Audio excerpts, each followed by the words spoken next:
दोस्तों, एग्ज़ाम की पॉइंट में एक बार फिर से आप सभी का स्वागत है। दोस्तों, उत्तराखंड के इतिहास के महत्वपूर्ण 500 क्वेश्चनों की जो ये श्रृंखला है, इसका आज ये तीसरा पार्ट है। हर पार्ट में आपको 30 क्वेश्चन प्रोवाइड किए जा रहे हैं। दोस्तों, कुछ नए क्वेश्चन मिलेंगे और आपको पता चल जाएगा कि आपकी तैयारी कैसे चल रही है।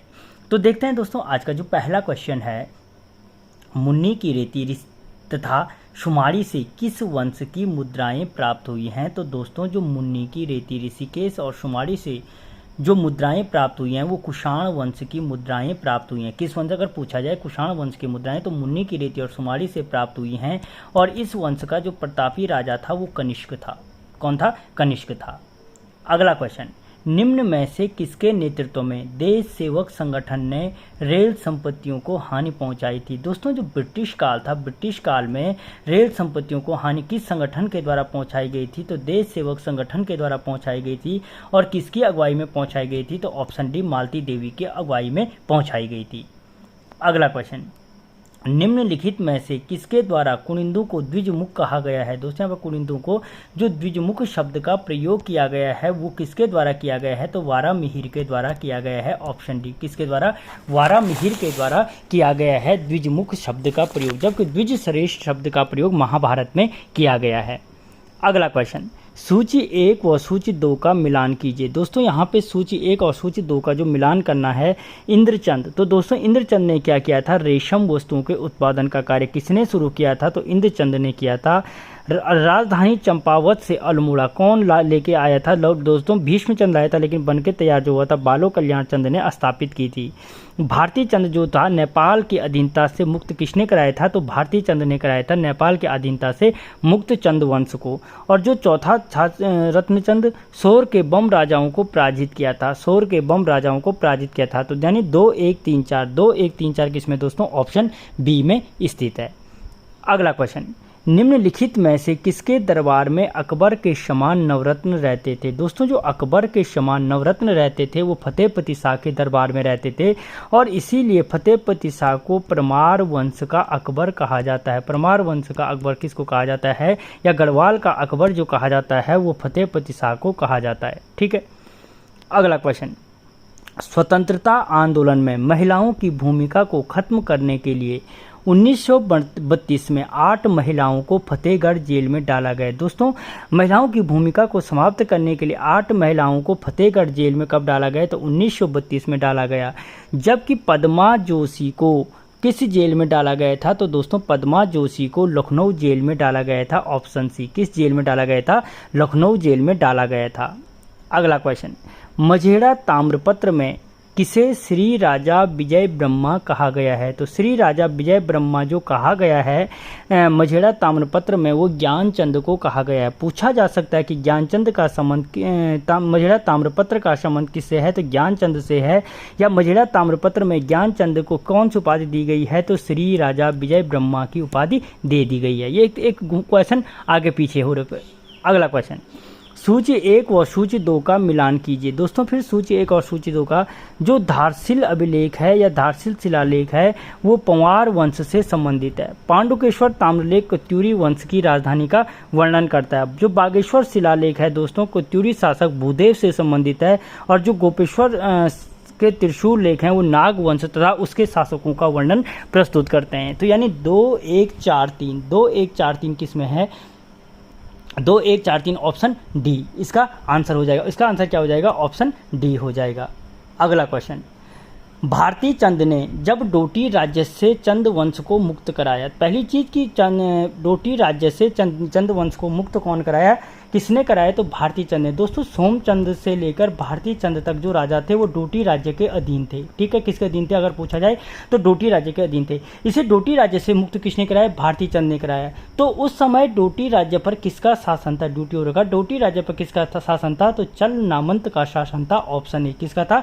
चल नामंत का शासन था। अगला क्वेश्चन, निम्नलिखित में से किसे उत्तरांचल में पुरातत्व की खोज का श्रेय दिया जाता है। दोस्तों, जो उत्तराखंड में पुरातत्व की खोज का जो श्रेय दिया जाता है डब्ल्यू.जे. हैनुट को दिया जाता है। और हैनुट को ही उत्तराखंड पुरातत्व का जनक कहा जाता है। ये क्वेश्चन पूछा गया है कि उत्तराखंड पुरातत्व का जनक किसे कहा जाता है। तो हैनुट को कहा जाता है। अगला क्वेश्चन, टिहरी रियासत को पंजाब हिल स्टेट एजेंसी के साथ किस वर्ष संयुक्त किया गया? दोस्तों तो टिहरी रियासत थी जो अंग्रेजों के द्वारा अलग देकर सुदर्शन शाह ने स्थापित की थी 1815 में, उसे पंजाब हिल स्टेट के साथ जोड़ा गया था। किस वर्ष जोड़ा गया था? तो 1937 में। अगला क्वेश्चन, किस चंद शासक को कुमाऊं का मोहम्मद बिन तुगलक कहा जाता है? दोस्तों कुमाऊं का मोहम्मद बिन तुगलक कहा जाता है क्योंकि इसने एक चीड़ के वृक्षों को क्या कर दिए थे? बंदे ने कपड़े पहना दिए थे, चादर से ढक दिया था, कंबल से, कि इनको ठंड लगती है। एक पहाड़ी का नाम श्रीनगर रखा और उसको बार बार विजिट करता था कि मैंने पंवार वंश को हरा दिया, इसलिए इसे पागल बादशाह कहा जाता है। कि चंद वंश का किसको कहा जाता है? तो देवी चंद को कहा जाता है, जबकि गढ़वाल का पागल बादशाह श्याम शाह को कहा जाता है। किसको? श्याम शाह को कहा जाता है। अगला क्वेश्चन, स्वतंत्रता के समय शिलांगी गढ़वाल में राष्ट्रीय विद्यालय की स्थापना किसने की या किसने खोला था? तो दोस्तों जो राष्ट्रीय विद्यालय की स्थापना कहाँ पे की गई थी? तो शिलांगी गढ़वाल में की गई थी। और किसके द्वारा की गई थी? तो सदानंद कुकरेती के द्वारा की गई थी। जबकि जो प्रेम विद्यालय की स्थापना थी वो किसने की थी? तो देवकी नंदन पांडे और भागीरथ पांडे ने की थी प्रेम विद्यालय की स्थापना। ठीक है।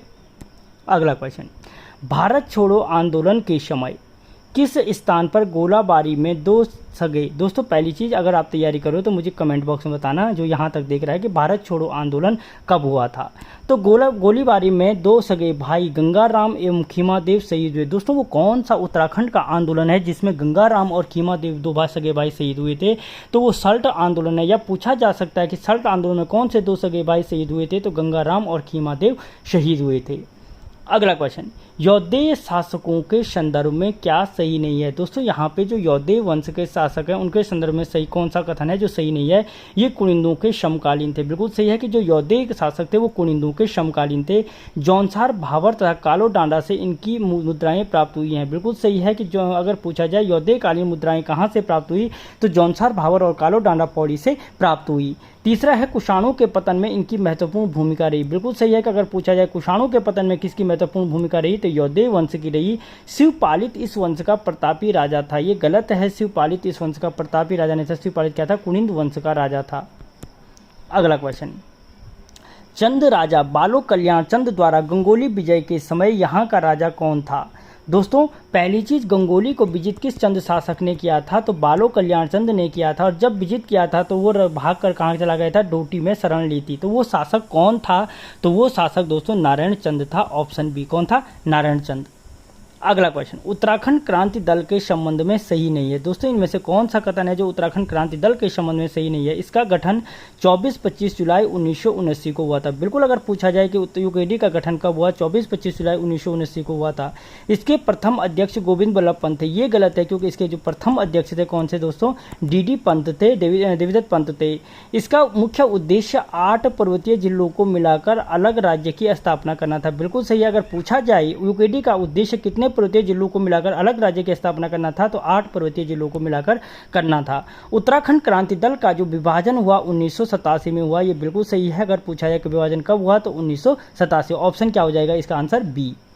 अगला क्वेश्चन, लाखू गुफा के संदर्भ में कौन सा कथन सही नहीं है? इसकी खोज 1968 में हुई। बिल्कुल सही है। लाखू गुफा की खोज कब हुई? 1968 में हुई। यह अल्मोड़ा के सुयाल नदी के तट पर स्थित है। सही है कि लाखू उड्यार कहाँ है? अल्मोड़ा के सुयाल नदी के तट पर स्थित है। यह मानव तथा पशुओं के चित्र प्राप्त हुए। यह भी सही है कि लाखू उड्यार से क्या हुए? मानव और पशुओं के चित्र प्राप्त हुए। अगला ऑप्शन है यह आद्य ऐतिहासिक काल का प्रमाण प्रस्तुत करता है। ये गलत है दोस्तों क्योंकि यह मध्य पाषाण काल का प्रमाण प्रस्तुत करता है लाखू उड्यार। ठीक है।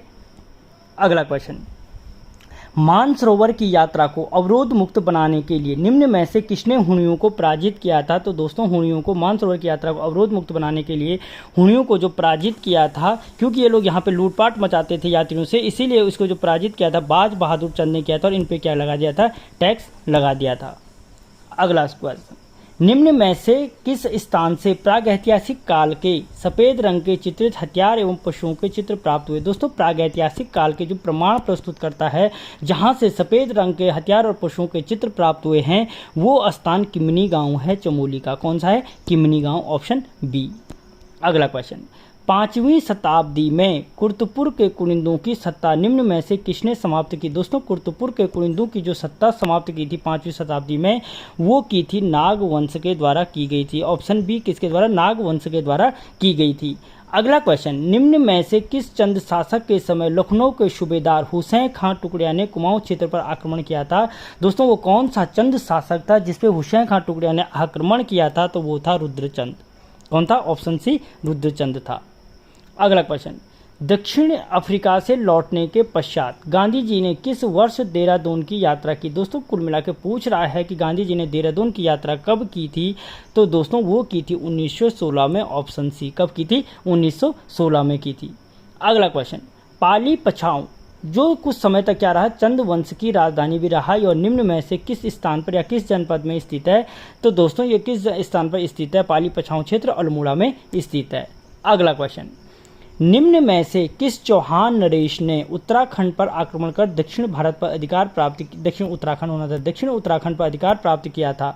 दोस्तों पहली चीज, दक्षिण उत्तराखंड पर किस वंश के द्वारा अधिकार प्राप्त किया गया था? तो वो चौहान वंश के थे। और वो शासक कौन था? तो विग्रहराज था। Option B. कौन था? विग्रहराज के द्वारा दक्षिण उत्तराखंड पर अधिकार प्राप्त कर लिया गया था। अगला क्वेश्चन, 1857 की क्रांति का सर्वाधिक प्रभाव उत्तराखंड के किस क्षेत्र पर पड़ा? दोस्तों 1857 की क्रांति का ज़्यादा प्रभाव देखने को नहीं मिला क्योंकि यहाँ पे अंग्रेज़ों के द्वारा, ये टिहरी रियासत के द्वारा, ठीक है, इनका साथ दिया गया था। तो जो यहाँ पर प्रभाव देखा गया वो हल्द्वानी पे देखा गया, जहाँ पे नगर पालिकाओं में झंडा फहराना ये सारी गतिविधियाँ हुई थी। अगला क्वेश्चन, हर्ष की मृत्यु के पश्चात उत्तराखंड में उत्पन्न अराजकता किस वंश के उदय के साथ समाप्त हुई? दोस्तों जब पौरव वंश का अंत, हर्षवर्धन की मृत्यु हुई थी, उसके पश्चात 3 भागों में टूट गया था। जो पौरव वंश था, ब्रह्मपुर राज्य था, ठीक है। तो इसकी जो अराजकता खत्म हुई, ये सारी अराजकता ये कत्यूरी वंश के उदय के साथ हुई। कत्यूरी वंश के बाद प्रॉपर यहाँ पे क्या हुआ? शासन किया जाने लगा।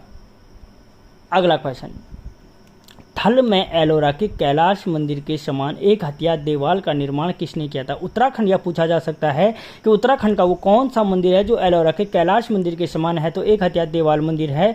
और इसका निर्माण किसने किया था? तो दोस्तों इसका निर्माण बाज बहादुर चंद ने किया था। Option C. अगला क्वेश्चन, नेपाल पर आक्रमण करने वाला प्रथम चंद राजा भारती चंद था। दोस्तों नेपाल पर जो आक्रमण करने वाला प्रथम शासक था वो कौन था? भारती चंद था। जबकि दूसरा शासक कौन था? तो दोस्तों वो उद्योग चंद था। कौन था? उद्योग चंद था। तो दोस्तों यहाँ पे 90 क्वेश्चन कवर हुए।